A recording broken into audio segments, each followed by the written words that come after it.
మాజీ మంత్రి పొంగూరు నారాయణ గారు మనతో ఉన్నారు, ఆయనతో మాట్లాడదాం. సార్ చెప్పండి, మీరు బాబు షూరిటీ భవిష్యత్తు గ్యారంటీ అనే కార్యక్రమంలో ప్రజల మమేకమయ్యారు. అయితే ప్రజల స్పందన ఎలా ఉంది? స్పందన చాలా అనూహ్యంగా ఉందండి. ఎక్కడికి పోయినా వాళ్ళు ఒకటే చెప్తున్నారు, ఈసారి వచ్చే తెలుగుదేశం ప్రభుత్వం, ఈసారి వచ్చేది. ఎందుకంటే వాళ్ళు ఒకటే దానికి ఆన్సర్ చెప్తున్నారు, ఈ అరాచకాలు ఇవి చూడలేం, ఇలాగే అరాచకాలు ఉంటే మేము వ్యాపారాలు చేయలేం. ఎందుకంటే ఏ వ్యాపారస్తులైనా కోరుకునేది ప్రశాంతమైన వాతావరణం ఉండాలని, లా అండ్ ఆర్డర్ పర్ఫెక్ట్గా ఉండాలని. అందుకే చంద్రబాబు నాయుడు ఇప్పుడు కూడా లా అండ్ ఆర్డర్ విషయంలో చాలా చాలా స్ట్రిక్ట్గా పాటించేవాడు. 5 సంవత్సరాలు తెలుగుదేశం ప్రభుత్వం ఉన్నప్పుడు మేము ఇప్పుడు కూడా ఎవరిని ఇబ్బంది పెట్టలా. వాళ్ళు ఏ పార్టీ వాళ్ళైనా, మా పార్టీయే కాదు ఏ పార్టీ అయినా వాళ్ళ వ్యాపారాలు వాళ్ళు చేసుకోమన్నాం. ఎందుకంటే వాళ్ళు వ్యాపారాలు చేసి బాగా సంపాదిస్తే దాని ద్వారా ట్యాక్స్లు వస్తాయి, జిఎస్టీలు వస్తాయి, తర్వాత ఇన్కమ్ ట్యాక్స్లు వస్తాయి. వాటి ద్వారా రాష్ట్రానికి ఆదాయం వస్తుంది. రాష్ట్రానికి ఆదాయం వస్తే వాటి ద్వారా పేద ప్రజలకు సంక్షేమాలు చేయగలం, డెవలప్ చేయగలం. ఈరోజు ఈ రాష్ట్రంలో రోజుకు 365 కోట్లు ఈరోజు వైశ్యాస్ వాళ్ళు చేసే వ్యాపారాల ద్వారా ట్యాక్సులు కడుతున్నారని చెప్పారు నిన్న రాష్ట్ర వైశ్య మహాసభ అధ్యక్షుడు. దాని ప్రకారం సంవత్సరానికి 10,000 కోట్లు వస్తుంది. వాళ్ళు ఇంకా బాగా చేస్తే 15,000 20,000 అవుతాయి. ఆ డబ్బులు రాష్ట్ర ప్రభుత్వం ఏం చేస్తుంది? మళ్ళీ ఖర్చు పెడుతుంది. ఎలా ఖర్చు పెడుతుంది? కొంత సంక్షేమానికి, కొంత వచ్చి డెవలప్మెంట్కి, రోడ్లు కావచ్చు, వాటర్ కావచ్చు, డ్రైనేజ్ కావచ్చు, వీటికి. కాబట్టి రాష్ట్ర ప్రభుత్వం సక్రమంగా పరిపాలన చేయాలంటే పేదలకు, నిరుపేదలకి సంక్షేమాలు, యువతను దృష్టిలో పెట్టుకొని డెవలప్మెంట్ చేయాలంటే వ్యాపారస్తులు సక్రమంగా చేసుకోవాలి. వ్యాపారస్తులు సక్రమంగా చేయాలంటే అక్కడ ప్రశాంతమైన వాతావరణం ఉండాలి. ప్రపంచంలో ఏ దేశమైనా తీసుకోండి, ఎక్కడ ప్రశాంతమైన వాతావరణం ఉంటుందో ఆ దేశంలో ఇండస్ట్రీస్ ఎక్కువ వచ్చినాయి. విదేశాలు వచ్చి అక్కడ పెట్టారు. మన పక్కనే ఉండే సింగపూర్ తీసుకోండి. సింగపూర్ చిన్న కంట్రీ, విశాఖపట్నం అంత country, Visakhapatnam municipal corporation, but అది కంట్రీ వెరీ పవర్ఫుల్. దానికి కారణం ఏంటంటే అక్కడ law and order very very strict. ఎంత స్ట్రిక్ట్ అంటే అంత స్ట్రిక్ట్గా ఉండబట్టి వ్యాపారస్తులు వచ్చి మేము సింగపూర్ పోతాం అంటున్నారు. అలా ఈరోజు మన నెల్లూరు సిటీలో వచ్చి వ్యాపారస్తులు రావాలన్నా, నెల్లూరు జిల్లాలో ఇండస్ట్రీస్ రావాలన్నా ప్రశాంతమైన వాతావరణం కావాలి. ఖచ్చితంగా 2024లో తెలుగుదేశం ప్రభుత్వం వస్తుంది, ప్రశాంతమైన వాతావరణం ఇస్తుంది. ఎవరి మీద కూడా మేము గడిచిపెట్టుకోమని తెలియజేస్తున్నాం. అదేవిధంగా అంగన్వాడీలు, మున్సిపల్ కార్మికులు గత 20 రోజుల పై నుంచి వాళ్ళు నిరసన వ్యక్తం చేస్తున్నారు. కానీ ఈ ప్రభుత్వం మొండి వైఖరి మీద మీరేమంటారు? అంటే కేవలం జగన్మోహన్ రెడ్డి గారు గద్దెక్కడం కోసంగా ఆయన ఏమంటే అవి చెప్పేశారు. చెప్పినా తప్పులేదు. 5 సంవత్సరాలు ఉంది కాబట్టి ఆయన చేయొచ్చు. ఎప్పుడు చేయగలడంటే రాష్ట్రానికి ఇన్కమ్ పెరగాల. ఇన్కమ్ పెరగాలంటే ఇండస్ట్రీస్ రావాలా. ఒక్క ఇండస్ట్రీ రాష్ట్రానికి లేదు.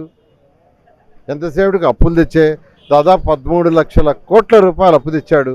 13 లక్షల కోట్ల రూపాయలు అది ఇప్పుడు అందరి మీద భారమే. ఆయన ఇన్కమ్ జనరేట్ చేసి ఆ వచ్చిన ఇన్కమ్తో చేయాల. ఈరోజు హైదరాబాద్ మహానగరం అంత డెవలప్ అయిందంటే కారణం ఏంటంటే ఆ రోజు నారా చంద్రబాబు నాయుడు గారి విజన్. ఈరోజు హైదరాబాదు భారతదేశంలో బాంబే, ఢిల్లీ తర్వాత నెంబర్ 1గా ఉంది. ఎంతో ఇన్కమ్ వస్తుంది, ఇన్కమ్ జనరేట్ అవుతుంది. ఆ ఇన్కమ్తో పేద ప్రజలకు చేస్తున్నారు. అట్లా ఈయన ఇన్కమ్ జనరేట్ చేయలేదు కాబట్టి వాళ్ళకి ఇవ్వలేకపోతున్నాడు. వాళ్ళకి కానీ ఎంప్లాయీస్కి కానీ వాళ్ళ పిఎఫ్నే వాడుతున్నాడు. ఎంప్లాయీస్ పిఎఫ్ అన్నీ వాడుతున్నాడంటే కారణం ఏంటంటే ఆయన ఇన్కమ్ జనరేట్ చేయటంలా. ఒక పరిపాలన దక్షకుడు ఏం చేయాలో ఆ లక్షణాలు ఆయనలో లేవు. అందువల్ల ఈ రాష్ట్రం నాశనం కావడం జరిగింది. 2014 నుంచి 2019 వరకు చేసిన అభివృద్ధి 2024లో గెలుపుకి నాంది పలుకుతుంది అని అనుకుంటారు? 100కి 100 పాళ్ళండి. ఖచ్చితంగా 2014 నుంచి 2019 దాకా తెలుగుదేశం ప్రభుత్వం చేసిన డెవలప్మెంటు, సంక్షేమ కార్యక్రమాలు అనేక చేసాం. అదేవిధంగా అనేక ఇండస్ట్రీస్ వచ్చే విధంగా చేసాం.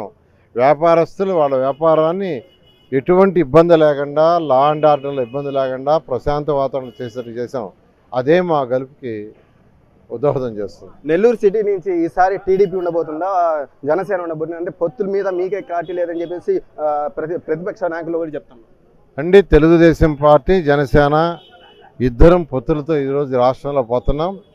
ఇద్దరు పార్టీ అధినేతలు ఏ సీటు ఎవరికనేది ఫైనలైజ్ చేస్తున్నారు.